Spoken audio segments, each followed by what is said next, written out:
Muy buenas, estimados solidaristas, público que hoy nos está viendo. Es un gusto para mí hoy presentar este programa por medio de ASO TV.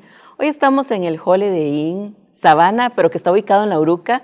Es espectacular, vengan, visítenlo y gracias a ASO TV, hoy traemos también una entrevista con un excelente expositor que realmente es un honor para mí tenerlo acá, don Rodrigo, para tocar un tema que yo creo que hoy tenemos bastantes dudas. Voy a tratar de abordarlas todas, aunque yo sé pues, que tenemos que cumplir con un tiempo del programa, pero yo sé que después nos pueden hacer llegar algunas, ¿verdad? Y podemos contestarlas, bueno, porque sé que de acá van a salir temas muy interesantes sobre temas de inversiones, sobre temas de decisiones en asociaciones solidaristas que hoy precisamente se están evaluando en los diferentes comités de inversiones, en las diferentes juntas directivas o bien los diferentes inversionistas. Hoy vamos a tocar el tema cómo asuntos internacionales marcan el futuro en América Latina y en Costa Rica y cómo debemos prepararnos en las asociaciones solidaristas. Pero bueno, hoy les voy a presentar a quién es Rodrigo Cubero. Yo sé que muchos de ustedes ya lo conocen, pero don Rodrigo Cubero, el doctor, es licenciado en Derecho de la Universidad de Costa Rica, es economista, es también, fue presidente del Banco Central, entonces me imagino toda la información y conocimiento que hoy nos pueda compartir respecto a lo que hoy también vemos en el mercado financiero. Es subdirector de la división del hemisferio occidental del instituto, fue en el FMI. En el departamento también del FMI ocupó cargos como subgerente del departamento de Asia, Pacífico, economista principal y hoy investigador, consultor, profesor, bueno, ¿qué más podremos decir? Definitivamente nos sentimos galardonados de tener a don Rodrigo Cubero hoy con nosotros. Muchas gracias, Karen. Muy honrado. Muchas gracias, el honrado soy yo. Rodrigo. Y bueno, muchas gracias a todos los que nos siguen. Un saludo para todos los solidaristas y quienes están siguiendo este programa. Y de verdad que está muy lindo, sí, el hotel. Así que yo también me uno a las palabras. El hotel en realidad es el que conocíamos antes como el Irazú. Sí. y se llama hoy en día Hilton Sabana, aunque está ubicado en La Uruca, como todos Sí. sabemos. Pero muchísimas gracias, Karen. De verdad que para mí es un honor. No, el honor pues es de ASO TV y el honor también mío hoy de poderlo entrevistar. Yo siempre hago una consulta poco usual. Normalmente vemos a don Rodrigo y compartimos y vemos temas de conocimiento y la parte profesional. Me voy a atrever a hacer una pregunta, si gusta contestarla. ¿Quién es Rodrigo?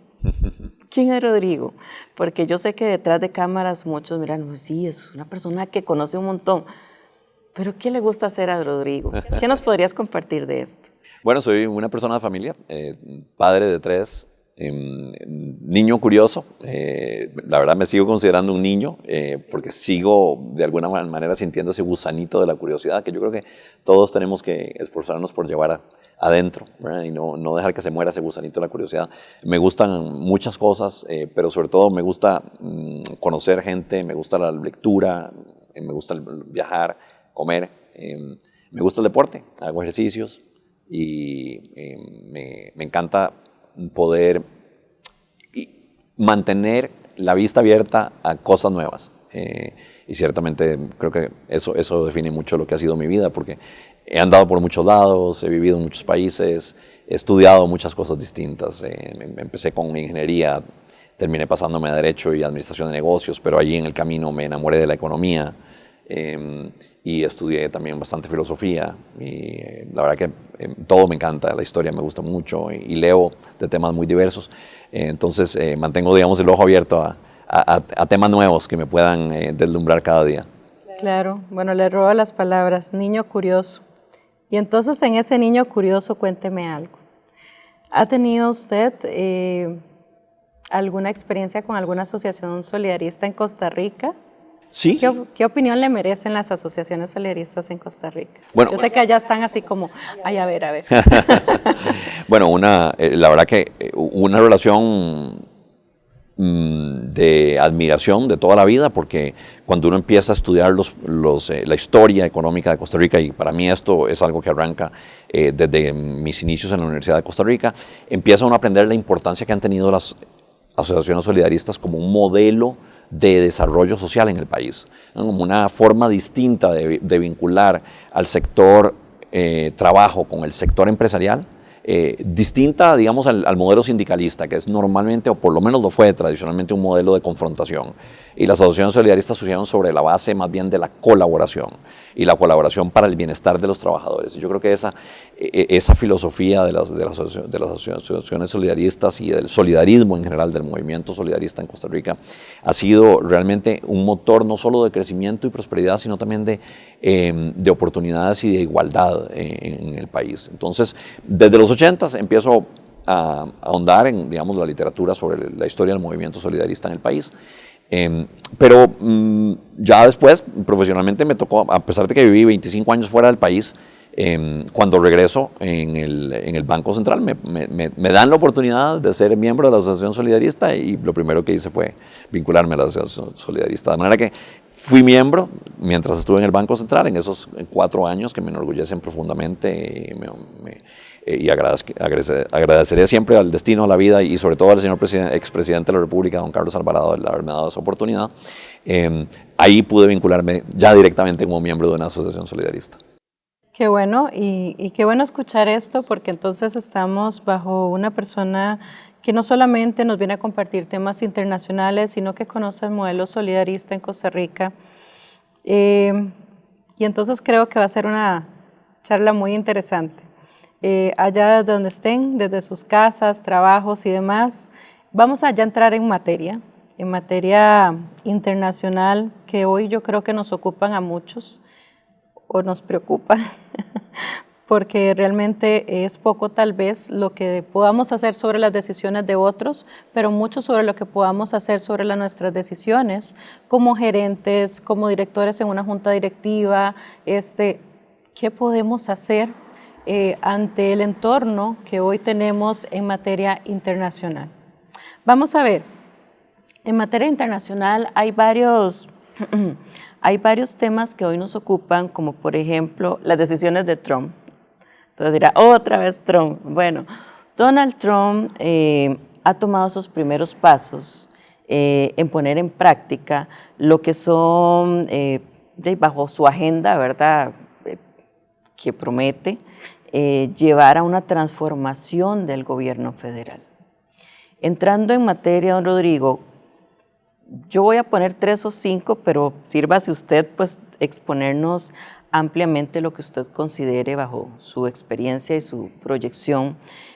¿Cuáles son esas 3, 5, 6 o más medidas que debería de ocuparnos precisamente como costarricenses por posibles impactos que puedan traer precisamente a nivel local?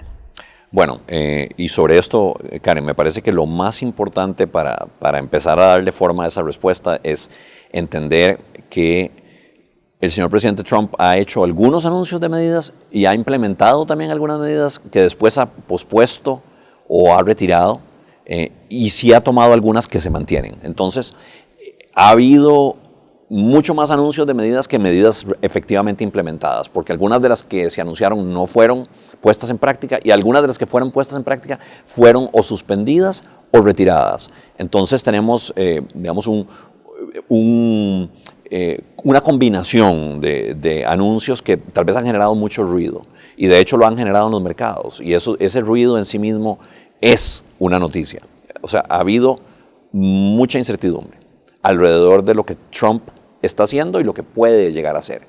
Entonces creo que la noticia número 1 que tenemos que tomar en cuenta es que hay mucha incertidumbre en los mercados internacionales, no solo en los Estados Unidos, en todo el mundo, y me refiero por mercados internacionales a todo lo que tiene que ver con los precios de las acciones, de los bonos, el ambiente alrededor de las inversiones en el mundo, en este momento sumido en un alto nivel de incertidumbre por el no saber exactamente cuál va a ser el rumbo de la administración del señor presidente Trump en los Estados Unidos. Ahora, a partir de sus anuncios de medidas y de algunas de las que están en este momento en vigencia o suspendidas, pero a punto de entrar en vigencia, podemos sacar algunas conclusiones. Ninguna de ellas afecta todavía directamente a Costa Rica, todavía, pero nos pueden afectar indirectamente. Lo primero, yo diría, es estar muy atento de lo que puede pasar en el campo de los aranceles. Los aranceles son impuestos a las importaciones que tiene un país. El señor presidente Trump ha dicho que él quiere imponerle aranceles a una cantidad importante de importaciones de cierto tipo de bienes o a las importaciones de cierto tipo de países. Y esos aranceles, esos impuestos a las importaciones, el efecto que tienen es encarecer las importaciones desde los Estados Unidos, o mejor dicho, de parte de los Estados Unidos desde otros países. Entonces, por ejemplo, habló desde un inicio de ponerle aranceles a las importaciones de Canadá, México y China. Eso quiere decir que por el monto que se establezca en ese arancel, los productos importados de esos países van a ser más caros por ese porcentaje en los Estados Unidos. Eso va a tener varios efectos. Uno de ellos es que va a desfavorecer las exportaciones desde esos otros países, Canadá, México y China, hacia los Estados Unidos. Otro efecto es que va a encarecer en general el nivel de los precios de los productos en los Estados Unidos, directamente los precios de los productos importados, pero eso va a tener un efecto cascada sobre otros productos, de manera que podría tener un efecto inflacionario. Cuando hablamos de efecto inflacionario, perdón, ahí la pregunta, ¿hacia la alza? Hacia o la hacia alza, la baja? un efecto para aumentar los niveles de inflación, acelerar los niveles de inflación en un contexto donde de por sí los Estados Unidos, como una buena parte del mundo, venían tratando de batallar con tasas de inflación que se habían mantenido por encima de los niveles meta de los bancos centrales, que para los Estados Unidos y otros países avanzados están en 2%.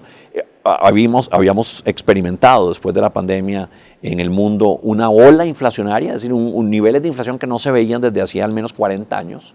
Y en el caso de los países avanzados, que no se veían ciertamente desde inicios de los 80s. Los niveles de inflación habían venido bajando en el mundo, pero no habían convergido a los niveles meta de los bancos centrales, que era de 2%, y empezaron a tocar fondo hacia finales del año pasado, y como que empiezan a rebotar los niveles de inflación. Es decir, ya había una preocupación por los niveles de inflación. Y en este contexto es que llega el señor Trump al poder, asume la presidencia el 20 de enero de este año, y hace una serie de anuncios que podrían impactar la inflación hacia arriba. Entonces genera todavía más preocupación. Pero bueno, entonces hablábamos, una medida que genera preocupación en el mundo son los aranceles, porque podrían generar una ola inflacionaria, pero además porque podrían perjudicar a los países que exportan a los Estados Unidos y porque podrían perjudicar el crecimiento económico no solo de los Estados Unidos, que por cierto sigue siendo la economía más grande del mundo y por supuesto en esa medida también un factor determinante del crecimiento mundial, sino que podrían afectar el crecimiento económico de otros países. En general, los aranceles son malos para el crecimiento económico. Y al golpear directamente a los países que exportan a los Estados Unidos por la vía de los aranceles, obviamente afectan primero a esos países, afectan también a Estados Unidos, pero por vías indirectas de la integración comercial internacional, afectan el crecimiento en todo el mundo. Una segunda línea de medidas que van a afectar a los Estados Unidos y que van a afectar consecuentemente a muchos países de América Latina, incluida Costa Rica, es el tema de las deportaciones masivas de inmigrantes ilegales. Y que en general eso viene acompañado de una visión de la administración Trump de cerrar la frontera a inmigrantes. Tanto el cierre de la frontera a nuevos inmigrantes como la deportación de inmigrantes existentes va a tener un efecto muy importante sobre la economía norteamericana. En primer lugar, va a encarecer significativamente la mano de obra porque la va a volver más escasa. Y esto va a afectar especialmente a algunos sectores que son muy intensivos en el empleo de trabajadores migrantes. ¿Como cuáles? El sector agrícola. Hay muchos inmigrantes que se dedican a la recolección de productos agrícolas en los Estados Unidos, como el sector de la construcción, como el sector del comercio minorista, la atención, digamos, de clientes en tiendas, ese tipo de personas normalmente de nivel de calificación bajo o medio bajo, está en mucho representado por inmigrantes. Si se cierra la puerta a los inmigrantes y se deportan a muchos de los que están allá ya en los Estados Unidos, eso va a generar una escasez que va a subir los costos de la mano de obra y va a generar escasez sobre todo de productos agrícolas. Y eso en ambos sentidos también va a empujar al alza la inflación.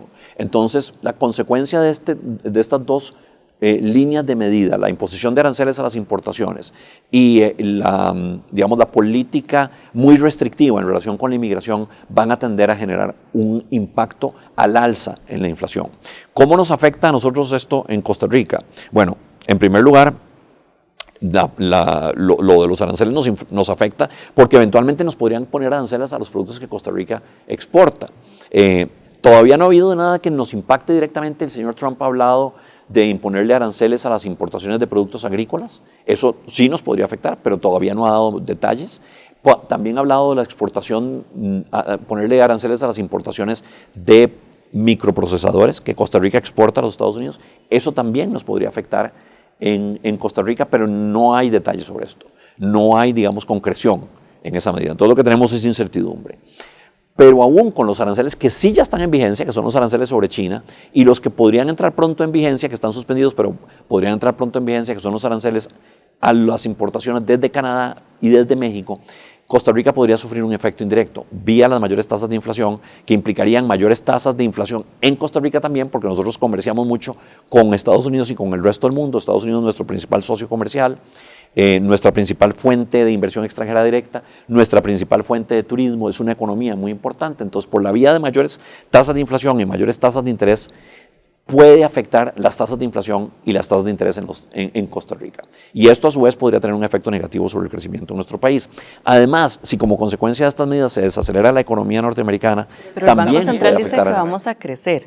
Sí. Vamos a crecer entre un 3, 4%, pero esto podría retraer un poco incluso las decisiones de la FED, ¿verdad? Podría traer temas incluso hasta el tipo de cambio, Así es, que vamos a ver un poco más adelante. Sí, ¿sí?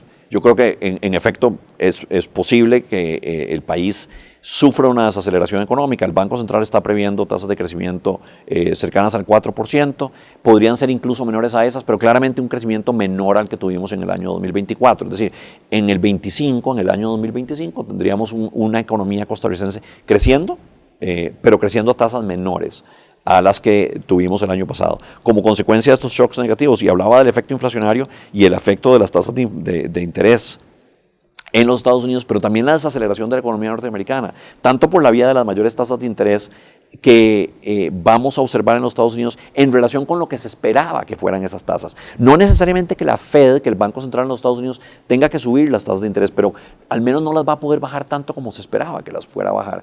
Tanto por ese efecto como por el efecto, digamos, de retardamiento del crecimiento que puede tener la deportación de inmigrantes y el cierre de la puerta de los Estados Unidos hacia nuevos inmigrantes por la escasez de mano de obra que eso va a generar, eso va a retrasar el crecimiento en los Estados Unidos y eso nos va a afectar en el crecimiento económico en Costa Rica. Por eso yo creo que, al igual que lo está previendo el Banco Central y porque además ya veíamos algunos factores que podrían retrasar el crecimiento en Costa Rica, en el 2025 vamos a observar una tasa de crecimiento menor. Esas son, digamos, dos, Karen, de las principales líneas de medida de la administración Trump y sus canales de transmisión a Costa Rica, que, como decíamos, sumidos en una cierta incertidumbre, hay signos de pregunta sobre exactamente qué de todo esto se va realmente a mantener en el tiempo y si eventualmente va a haber nuevas medidas que puedan afectar a Costa Rica. Pero hay otras que nos pueden afectar.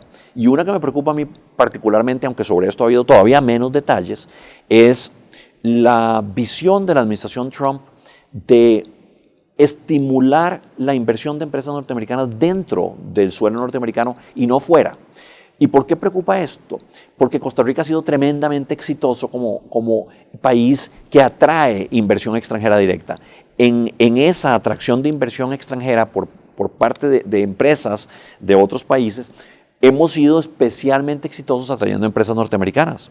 Y lo que ha venido anunciando el señor presidente Trump podría implicar que algunas de las empresas que están pensando venirse para Costa Rica no se vengan e incluso que algunas de las que ya tenemos adentro se vayan para Estados Unidos, porque lo que el señor Trump quiere es que esas empresas inviertan en lo interno de los Estados Unidos y no fuera.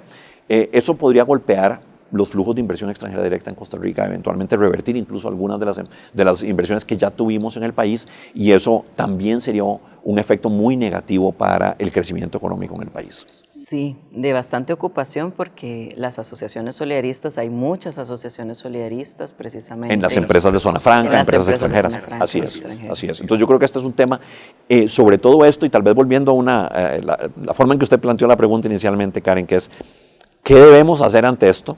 Yo creo que lo primero que tenemos que hacer es estar muy atentos, porque ha habido, digamos, poca concreción sobre algunas de las medidas que podrían golpear a Costa Rica directamente. Ha habido más concreción sobre las que nos podrían golpear indirectamente, vía tasas de interés, vía tasas de inflación.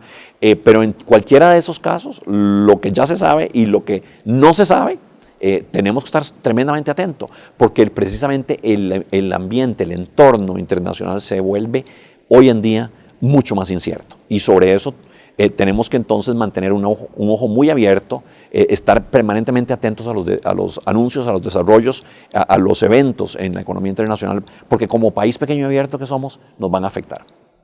No, y esto pues hago un llamado de concientización y estar alertos, no para estar ¿verdad? Estresados en un tema pero que no ha ocurrido, pero sí atentos para ir preparándonos como asociaciones solidaristas, muy atentos a lo que internacionalmente pasa, porque a veces creemos que las asociaciones solidaristas, como somos un tema local, temas internacionales como estos no deberían, en este caso, ocuparnos. Pero yo creo que está muy clara la línea de ocupación y la línea de estar pendientes precisamente sobre esos temas, por lo que podría sí ocuparnos. Sí, y yo creo que usted tiene razón.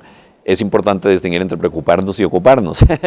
Y me gusta que haga el énfasis en ocuparnos, porque en realidad sí es cierto que tenemos algunas noticias preocupantes o noticias que nos deben llamar alerta, pero sobre esas lo que tenemos que tener, como decía, es mucha atención, seguir monitoreando, seguir siguiendo de cerca lo que está ocurriendo.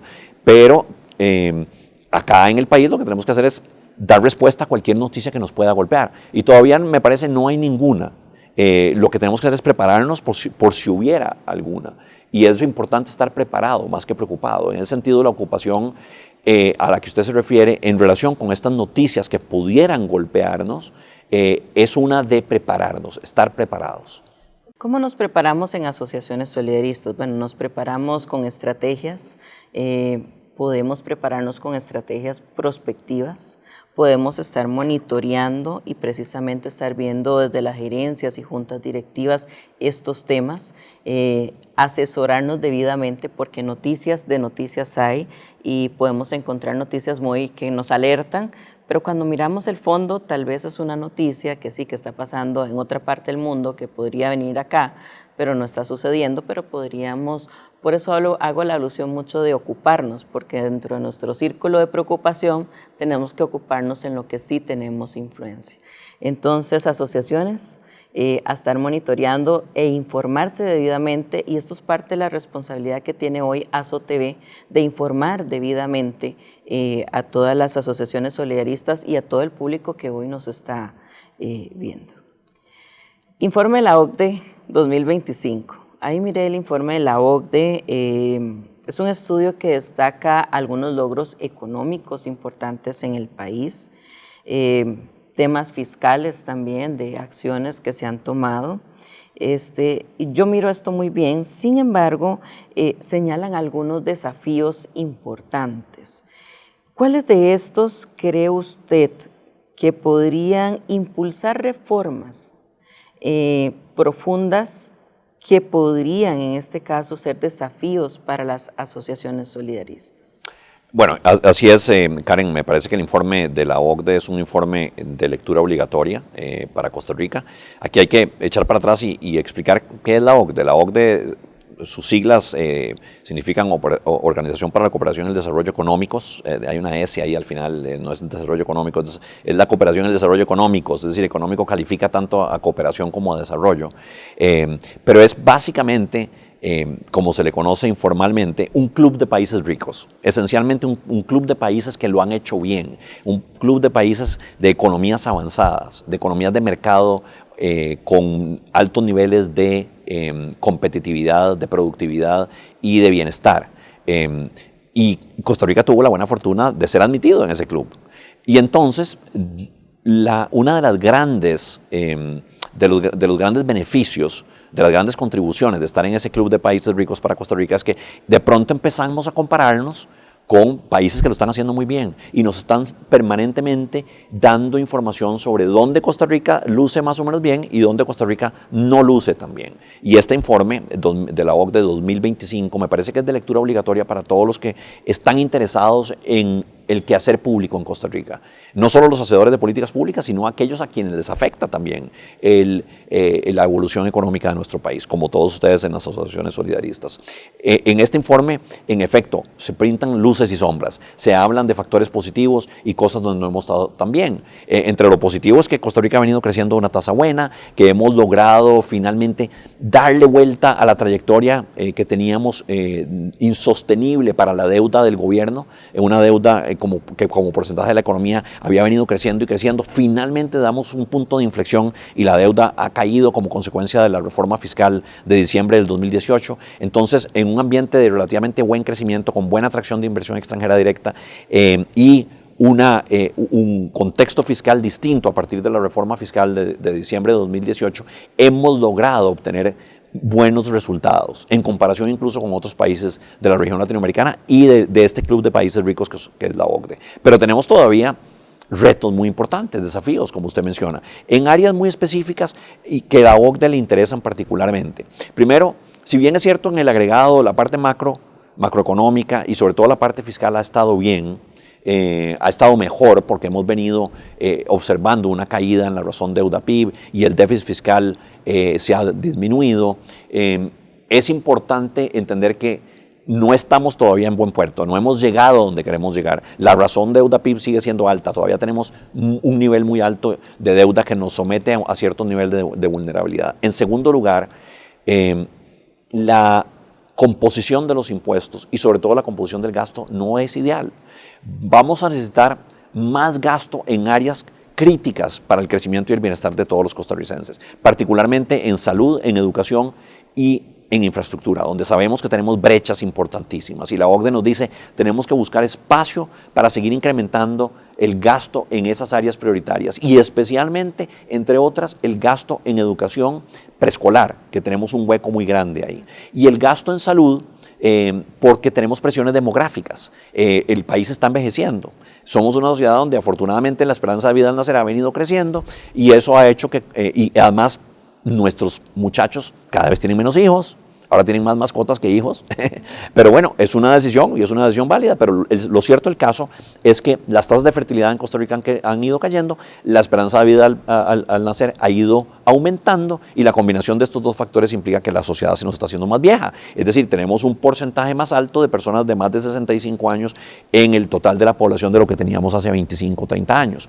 Y esto tiene un impacto sobre los sistemas de salud y los sistemas de pensiones. En general le ponen una presión a la alza a esos sistemas y eso va a obligar al Estado a gastar más en las áreas de salud y en el área de pensiones. Entonces tenemos que crear el espacio para enfrentar no solo los retos que ya de por sí hemos venido acumulando por años en materia de infraestructura, en materia de salud, en materia de educación, especialmente la preescolar, donde hay muy poca cobertura de servicios públicos y es justamente, Karen, los años donde más aprenden los niños. Los niños desarrollan su capacidad de pensamiento crítico entre los 0 y los 5 años, es decir, en la etapa preescolar, y ahí es donde el Estado da menos apoyo. Entonces urge meterle, digamos, el diente, hincar el diente en estos temas que la OCDE nos está señalando y para eso necesitamos más gasto.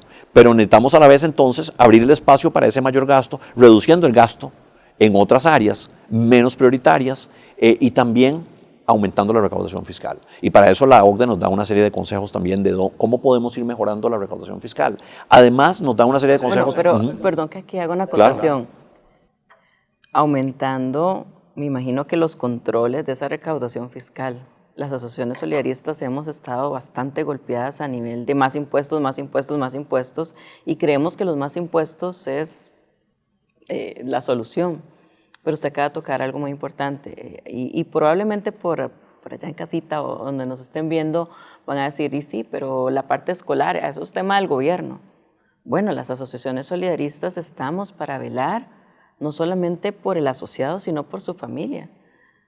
¿Cuáles son esos recursos sociales que hoy estamos dirigiendo también debidamente justificados a ese tipo de problemas que hoy nos comparte la OCDE? ¿Cuál es la gobernanza? Porque en el momento que se firmó, fue en el gobierno de Carlos Alvarado, ¿verdad? Ese compromiso con la OCDE, si mal no recuerdo, ahí están los 15 principios de gobierno corporativo. Estamos trabajando con una debida gobernanza, estamos generando excedentes sociales, estamos generando excedentes también económicos, pero lejos de todo esto, ahí llama, o no sé qué opina usted, las alianzas público-privadas para todos estos temas que hoy precisamente agobian a un país. Sí. Porque creo que no es responsabilidad del gobierno, pues que el gobierno resuelva. No, creo que es responsabilidad de todos. ¿Qué opina usted? Sí, me parece que digamos, en el informe hay un tratamiento balanceado de las obligaciones fiscales que tiene el gobierno. No está poniendo demasiado énfasis en aumentar la recaudación tributaria, aunque sí lo hace, y lo hace diciendo, primero tenemos que mejorar la eficiencia en la recaudación, y para esto es muy importante todo el tema de Hacienda Digital, las facturas electrónicas, digamos, su universalización, la combinación de la información que eso, junto con el IVA, traen. Pero lo que habla es de que en lugar de subir las tasas de los impuestos, lo que tenemos que hacer es reducir lo más posible las exoneraciones, porque las exoneraciones lo que generan es como una especie de queso suizo, donde tenemos mucho hueco y poca sustancia. Entonces, lo que dicen es, si eliminamos exoneraciones sin subir las tasas, podemos generar mucho mayor recaudación. Y esa recaudación nos permite entonces mejorar el gasto en las áreas prioritarias y acompañar, digamos, esa mejora en el gasto también, digamos, en la capacidad del país de enfrentar los retos que inevitablemente vamos a enfrentar en parte por los cambios demográficos. Y yo creo que eso es importante. Yo creo que en ese contexto, digamos, de mayor claridad hacia dónde debe enfocarse el gasto público, es que el informe de la OCDE también enfatiza la importancia de las alianzas público-privadas, porque necesitamos mucha infraestructura. Entonces, si necesitamos mucha infraestructura y el país no tiene mucho espacio fiscal para invertir en infraestructura, tenemos que echar mano de este recurso importante que son las alianzas público-privadas, o puesto en sencillo, como le llamamos en Costa Rica, las concesiones, el modelo de concesiones. No es el único modelo para establecer alianzas entre el sector público y sector privado para construir infraestructura, pero ciertamente es el modelo predominante en Costa Rica y es un modelo que tenemos que impulsar en diferentes áreas de la construcción de infraestructura del país, para poder hacer la infraestructura que nos surge tener, especialmente en transportes, que es donde salimos muy feos, Karen, en esa foto. En la foto de la infraestructura de transportes, donde nos vemos casi que peor, y la infraestructura de acueductos y alcantarillados, y especialmente en la de alcantarillados. Viera usted que este informe nos dice que Costa Rica, solo el 20% de las aguas residuales están conectadas a sistemas de alcantarillados. Es decir, el 80% de las aguas residuales del país no están conectadas a alcantarillas. Puesto en otros términos, y qué feo decirlo, el país se nos volvió una cloaca, es una cloaca abierta. Pero además tenemos relativamente poco uso, y especialmente de cara a los retos demográficos que presenta el país, de los recursos hídricos que tenemos y mucho desperdicio. Entonces tenemos que hacer infraestructura ya no solo en mejorar las calles, que es una foto donde nos vemos fea, también en la parte del agua, el manejo del agua, porque nos vemos mal en la conexión de agua potable y sobre todo en el tratamiento de aguas residuales. Y todo eso requiere inversión, y esa inversión debería venir de alianzas público-privadas. Exactamente, y aquí viene otro tema, la eficiencia que usted definitivamente está tocando.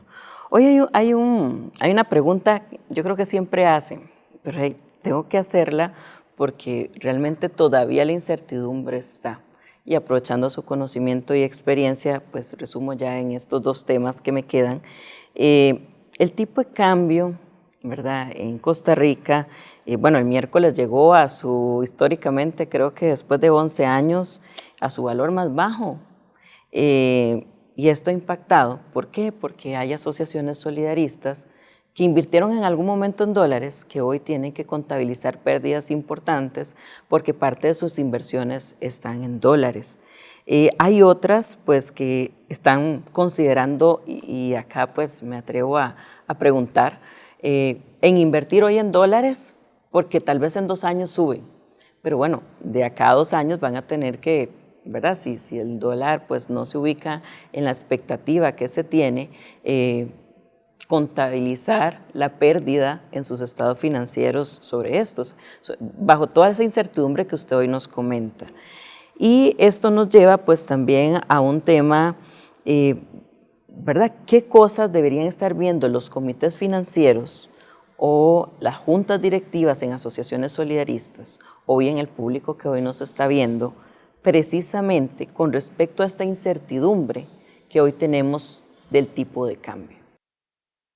Bueno, y sobre eso, Karen, yo diría que lo primero es no especular. Yo creo que no harían bien las asociaciones solidaristas en intentar estar especulando sobre si el tipo de cambio va a subir o va a bajar y apostar, digamos, a una dirección especulativa que les puede costar muy caro a sus asociados. Me refiero a los asociados de las solidaristas. Yo creo que las solidaristas y en general los equipos gerenciales y de asesoría financiera de las solidaristas, que son muy sólidos, deberían enfocarse en asegurar un nivel de diversificación importante en las inversiones, pero de reducción de riesgos innecesarios. Parte de la reducción del riesgo innecesario es precisamente diversificar, es no poner todos los huevos en la misma canasta, pero no asumir riesgos innecesarios, incluyendo en materia tipo cambio. Si las asociaciones solidaristas fundamentalmente reciben contribuciones en colones, si las contribuciones de sus afiliados son esencialmente en colones, y una parte de las inversiones inevitablemente va a tener que ser en dólares, porque tampoco solo podemos invertir en colones en Costa Rica. El colón no circula universalmente y no queremos tener todas las inversiones en Costa Rica porque no queremos tener todos los huevos en la misma canasta. Yo creo que las asociaciones solidaristas también deberían considerar invertir en activos fuera del país. Eso va a requerir que inviertan una parte de su cartera en activos denominados en dólares u otras monedas. Para reducir el riesgo cambiario, dado que la mayoría de sus contribuciones son en colones, yo pensaría que deberían adquirir un cierto nivel de cobertura cambiaria, con instrumentos de cobertura cambiaria que están empezando a echar vuelo en el país. Todavía no todo lo que uno quisiera, pero ciertamente están despegando. Yo creo que aquí hay una oportunidad importante para los solidaristas de poder diversificar parte de su cartera hacia el exterior sin asumir un riesgo cambiario innecesariamente. Y digo todo esto porque el tipo de cambio en Costa Rica es sujeto a un régimen que se llama de flotación administrada. Esto quiere decir que en principio el tipo de cambio se mueve por oferta y demanda de mercado, aunque el Banco Central interviene para suavizar esas fluctuaciones. Y lo que hemos visto es una apreciación muy fuerte del tipo de cambio, que nos lleva de un máximo que alcanzamos de casi 700, que era un nivel que no era representativo, digamos, era ciertamente muy depreciado porque había habido una especie de ataque especulativo contra el colón o pérdida de confianza, y luego se restablece la confianza, sobre todo cuando empezamos a ver los resultados de la reforma fiscal y se revierten algunos de los choques externos que sufrió Costa Rica con términos de intercambio, los precios de las materias primas, el choque por la pandemia, etcétera. Empieza el país a recuperar los mercados de exportación y sobre todo el turismo. Empezamos a ver otra vez, digamos, la luz del otro lado del túnel, que el país vuelve a crecer y se empieza a apreciar el tipo de cambio. Y se nos ha apreciado a niveles que no observábamos. El tipo de cambio está hoy a donde estaba hace 12, 13 años. Es más, a donde estaba hace también 16 años, en el 2006. De manera que tenemos un tipo de cambio muy apreciado, pero además en un contexto donde el tipo de cambio puede ser muy volátil. Yo diría dos cosas sobre esto. Primero, no es razonable apostar a que el tipo de cambio va a volver a 650 y mucho menos a 700. Es más, ni siquiera creo que sea razonable apostar a que va a volver por encima de los 600 en el corto plazo. Bueno, no sabemos porque precisamente hay mucha incertidumbre, pero yo no apostaría que eso va a ser así. Entonces, no hay que necesariamente salir a comprar dólares pensando se va a apreciar. Se va a depreciar el tipo de cambio y con eso voy a ganar voy a hacer una buena ganancia de capital. Yo creo que es mejor pensar en qué parte de mi cartera debo diversificar. Ahí sí, salir a comprar los dólares necesarios para diversificar la cartera, que es importante para no tener todos los huevos en la misma canasta. Y mirar el flujo, ¿verdad? Efectivo, mirar el flujo que me va a generar esto y eventualmente empezar a cubrir esos flujos del riesgo cambiario, adquiriendo instrumentos de cobertura cambiaria si se quieren, digamos, incursionar en este tema. Así es. Porque, y esto es un llamado a las juntas directivas ¿verdad? Y a los administradores que hoy están buscando, gerentes o quienes nos estén viendo, no es simplemente, yo creo que para eso están las entidades financieras, para eso están los bancos, el sector regulado, para eso están las personas que, como don Rodrigo hoy, nos asesoran, no lo hagamos solos, porque a veces pues nos vamos a salir del mercado y empezamos a invertir en diferentes instrumentos financieros que también podrían ponernos en un riesgo de que después no podamos controlar. Sin duda. Hay que ser conservadores, mirar en las asociaciones solidaristas, porque recuerden que ustedes administran el patrimonio de otras personas, de los asociados, la cesantía, y entonces pues acá hay una diversidad que me parece muy importante, buscar la diversificación, buscar salir del mercado local puede ser una opción debidamente asesorados. Así es. Don Rodrigo, pues bueno, hemos llegado al final de nuestra... Se nos fue volando el tiempo. Sí, se nos fue sumamente rápido. Yo creo que aquí queda para otro espacio, en otro momento. Yo sé que aquí la gente se quedó como con ganas de preguntar más, y yo también. Pero bueno, esto es lo que hemos traído y de verdad espero que sea de aporte para ustedes en su toma de decisiones, juntas directivas, administradores, gerentes financieros u otras personas que hoy nos miran. Me decía usted, yo decía desafíos, y usted mejor no, Karen, hay oportunidades también. Oportunidades también. Eso me encantó. Detrás de cámaras, cuando me dijo eso, yo, no, es cierto, hay oportunidades. Sí. Es simplemente mirarlas estratégicamente. Con mucha asesoría y mucho cuidado. Asesoría y cuidado, exactamente.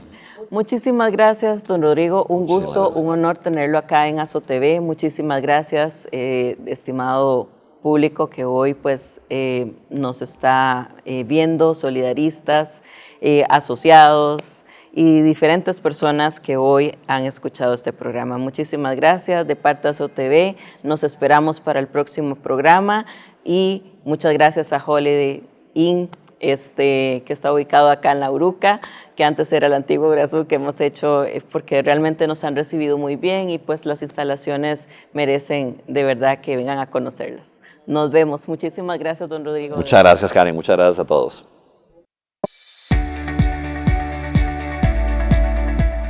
Bienvenidos al Hotel Holiday Inn San José La Sabana, un espacio donde la comodidad y el servicio se unen para brindar una experiencia excepcional en el corazón de San José. Este hotel es operado por Grupo Marta, una empresa hotelera 100% costarricense con más de 60 años de trayectoria. Además de este hotel, ofrecemos el Holiday Inn San José Aeropuerto, un hotel ideal para aquellas personas que buscan comodidad y cercanía al aeropuerto Juan Santamaría. Otra de las opciones es el Hotel Irazú y Estudios, ubicado estratégicamente en San José, tanto para viajeros de placer como corporativos. Y para aquellos que buscan una experiencia diferente en un destino de playa, le ofrecemos el Hotel Bedwester All Inclusive Resort, ubicado frente a Playa Jacob. Casago, Costa Rica, una experiencia vacacional de alto nivel. Los esperamos a que vengan a disfrutar con nosotros.